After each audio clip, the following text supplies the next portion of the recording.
નમસ્કાર, હું રાજ. આપ જોઈ રહ્યા છો સ્પાર્ક ટુડે ન્યૂઝ. ભરૂચમાં 12 વર્ષના બાળકના મોત બાદ ફૂડ એન્ડ ડ્રગ્સ વિભાગ એક્શન મોડમાં આવ્યું છે. પાલેજમાં ચિકન રોલ ખાધા બાદ 12 વર્ષના બાળકના મોતના મામલામાં પાલેજની વિવિધ રેસ્ટોરન્ટમાં ફૂડ એન્ડ ડ્રગ્સ વિભાગ દ્વારા સતત તપાસ હાથ ધરવામાં આવી રહી છે. તપાસ દરમિયાન પાલેજની આશરે 10 જેટલી રેસ્ટોરન્ટમાંથી શાકભાજી, કાચું ચિકન સહિત આશરે 40થી 50 કિલો જેટલી ખાદ્ય સામગ્રીનો નાશ કરવામાં આવ્યો હોવાનું જાણવા મળ્યું છે.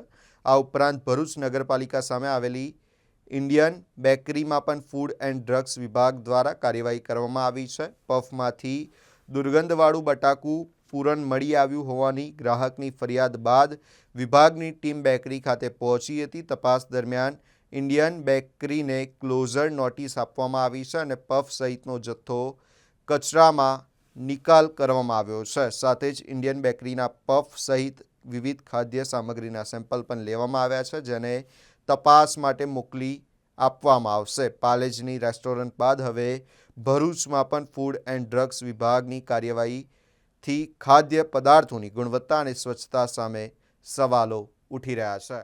મારું નામ કૃણાલભાઈ કાયસ્થ છે.